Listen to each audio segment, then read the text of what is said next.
Bismillahirrahmanirrahim. Assalamualaikum warahmatullahi wabarakatuh. Apa kabar anak-anakku semua? Sehat semua ya? Harus selalu sehat. Kita akan melanjutkan pembelajaran di tema 4 subtema kedua ini. Baik, pada kesempatan kali ini Bapak akan menyampaikan beberapa materi di dalam pembelajaran kelima ini.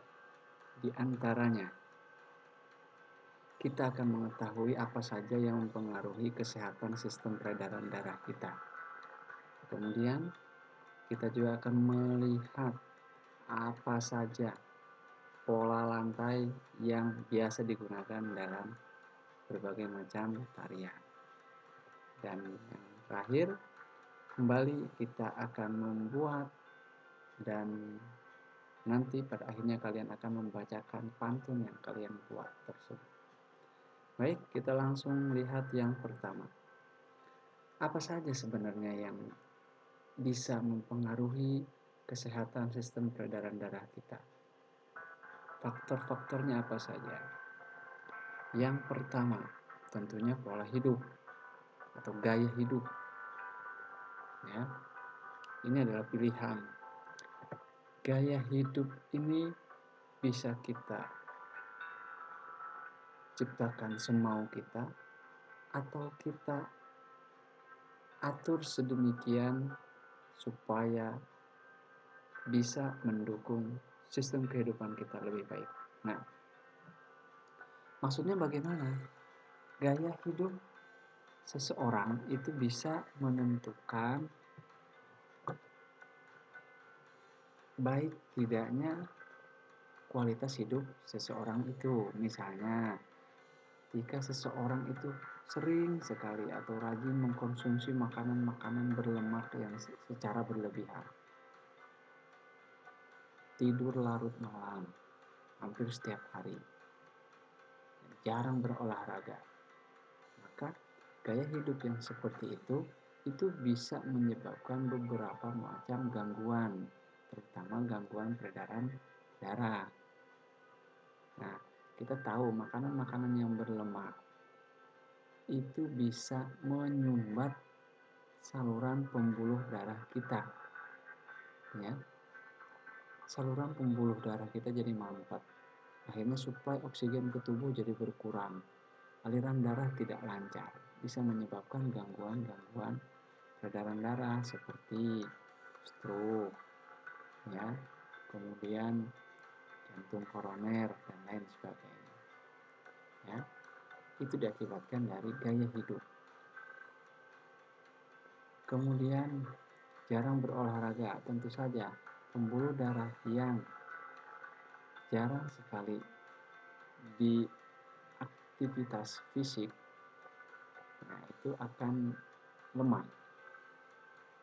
Ya, tekanan jantungnya, denyut jantungnya juga akan berpengaruh. Maka dari itu, rajin berolahraga secara rutin dan teratur itu bisa membantu menjaga kesehatan organ peredaran darah kita. Ya. Itu contohnya, contoh yang berkaitan dengan gaya hidup. Kemudian berikutnya pola makan. Ya. Jenis makanan yang dimakannya apa? Kalian sering makan makanan enak, itu belum tentu sehat, ya. Kita sudah bahas itu di bagian pencernaan dulu. Nah, jenis makanan yang kurang bergizi dan terlalu banyak mengandung lemak, tadi sudah Bapak sampaikan, itu bisa menyebabkan selain stroke, kemudian jantung koroner, juga bisa menyebabkan obesitas. Apa itu obesitas? Ya, kelebihan cadangan lemak. Nanti akibatnya lagi lemaknya menumpuk di dalam tubuh, di dalam pembuluh darah, dan bisa menyebabkan gangguan-gangguan peredaran darah yang tadi Bapak sebutkan. Ya, maka dari itu pola makan yang teratur dan pola makan makanan yang sehat itu akan sangat berpengaruh terhadap sistem peredaran darah kita. Kemudian faktor keturunan juga bisa menyebabkan gangguan peredaran darah. Maksudnya bagaimana? Maksudnya, seseorang yang menderita kelainan peredaran darah atau gangguan peredaran darah itu bisa diturunkan kepada anak turunannya. Contoh, ada orang tua kita atau nenek kita atau leluhur kita yang punya riwayat penyakit hemofili. Nah, tahu ya hemofili ya? Ya, penyakit hemofili itu akan mewariskan penyakit itu kepada anak cucunya, kepada keturunannya. Jadi kalaupun orang tua kita, ayah ibu kita tidak menderita atau tidak punya riwayat hemofili, tapi salah satu di antara leluhur kita ada yang pernah menderita hemofili, maka ada kemungkinan 50% anaknya itu menderita hemofili. Nah, kurang lebih seperti itu. Ya, jadi diwariskan, penyakit yang diwariskan. Ya, jadi nggak cuma harta kekayaan aja yang diwariskan, tapi penyakit juga bisa diwariskan. Ya, itu adalah salah satu contoh penyakit yang diakibatkan atau yang dipengaruhi oleh faktor keturunan. Nah, itu adalah beberapa macam faktor yang bisa mempengaruhi kesehatan organ peredaran darah. Ya, 3 ini dulu yang kita bahas pada kesempatan ini. Nanti banyak faktor-faktor lain. Ya. Kemudian pola tari. Ada berbagai macam jenis pola lantai dalam tarian. Apa itu pola lantai? Siapa yang pernah mendengarnya? Pola lantai dalam tarian itu adalah formasi. Bisa dikatakan itu formasi atau garis yang dilalui oleh para penari ketika mereka memperagakan gerakan-gerakan tariannya. Ada yang membuat formasi lingkaran, ya. Ada yang membuat formasi melengkung, entah itu ke depan atau ke belakang. Nah, buat apa pola lantai ini? Pola lantai ini bertujuan untuk memperindah pertunjukan tari. Jadi tarinya nggak monoton gitu aja formasinya dari awal sampai akhir. Kan ada beberapa tuh yang tariannya tuh harus melingkar, harus lurus, sejajar dan lain sebagainya. Di sini Bapak akan coba berikan beberapa jenis pola lantai yang sering dilakukan atau dipakai dalam beberapa jenis tarian. 2 sudah kita lihat, ada pola lingkaran dan juga pola melengkung. Ya.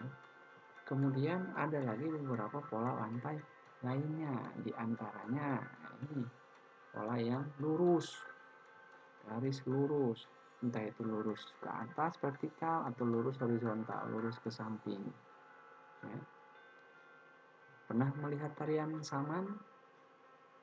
Ya, para penarinya kan duduk rapi ke samping. Nah, ini sudah pola lantainya. Ya, itu salah satu contohnya. Kemudian ada lagi pola diagonal ke samping. Meskipun itu penarinya cuma 3 orang, tapi kalau formasinya menyamping, yaitu formasi atau pola lantai diagonal. Ya. Samping kanan, samping kiri, atas bawah, yang penting menyamping. Itu pola lantai diagonal. Kemudian ada lagi pola lantai zigzag. Zigzag saja zigzag. Zigzag itu apa? Belok-belok, patah-patah, kayak huruf Z. Ya. Pola lantai zigzag, selang-seling. Nah, itu adalah beberapa pola lantai yang banyak digunakan dalam jenis-jenis tarian. Nah, kemudian tariannya apa saja yang menggunakan pola lantai ini? Nah, kalian boleh cari di literatur lainnya. Tadi udah Bapak kasih contoh satu, tarik saman, pola lantainya horizontal atau lurus ke samping, ya. Silakan kalian cari lagi jenis-jenis tarian yang menggunakan pola lantai tertentu. Kemudian kembali kita bicara tentang pantun. Nah, pada kesempatan ini Bapak akan ulas lagi sedikit tentang bagaimana sih cara membuat pantun itu. Apa saja langkah-langkahnya? Yang pertama, kita tentukan dulu temanya. Nah, apa tema pantun yang ingin kita pakai? Apakah tema jenaka? Apakah tema pendidikan? Apakah tema dan lain sebagainya? Ya. Kemudian setelah kita memiliki tema, kemudian kita tentukan jenisnya. Ya, kita tentukan jenisnya. Masih ingat kan jenis-jenis pantun? Pantun anak-anak, pantun jenaka, pantun teka-teki, nasihat, remaja, dan lain-lain. Ya, ini berkaitan. Setelah kalian menentukan tema, kemudian tentukan jenisnya. Dan terakhir, tentukan isi dan sampirannya. Nah, supaya lebih mudah, isi dulu yang dibuat. Isinya dulu, pesannya dulu, ya. Baru setelah isinya jadi, membuat sampirannya. Itu cara mudahnya seperti itu. Ya. Tapi Bapak yakin kalian sudah cukup mahir dalam membuat pantun, ya. Karena banyak contoh-contohnya di internet, banyak contohnya. Tinggal kalian bagaimana membuat pantun hasil karya sendiri dengan bahasa kalian sendiri. Oke, baik anak-anak, itu 3 materi yang Bapak sampaikan pada kesempatan kali ini. Nah, seperti biasa, untuk lebih memantapkan pemahaman kalian, Bapak ingin minta kalian pertama, jelaskan kembali maksud dari faktor keturunan dapat mempengaruhi kesehatan sistem peredaran darah. Tadi Bapak sudah jelaskan, maksudnya faktor keturunan itu seperti apa sih? Yang bagaimana? Nah, kok bisa keturunan mempengaruhi kesehatan sistem peredaran darah? Nah, jadi tidak hanya harta yang diwariskan, tapi penyakit peredaran darah juga bisa diwariskan. Silakan kalian jelaskan dengan bahasa kalian masing-masing. Kemudian tentang pola lantai. Nah, tadi Bapak sudah berikan satu contoh tarian dengan pola lantai lurus atau horizontal. Silakan kalian cari lagi tarian-tarian lainnya dan pola lantainya apa. Ya, baik. Berikutnya. Nah, untuk yang pantun ini silakan kalian lengkapi pantun yang ada di halaman 43 sampai 44 buku pena kalian. Ya, mudah. Di situ ada yang sampirannya sudah siap, nah kalian tambahkan isinya. Ada yang isinya sudah siap, kalian buat sampirannya. Ya. Nah, setelah itu selesai, baru nanti kalian belajar membuat pantun dengan bahasa kalian sendiri.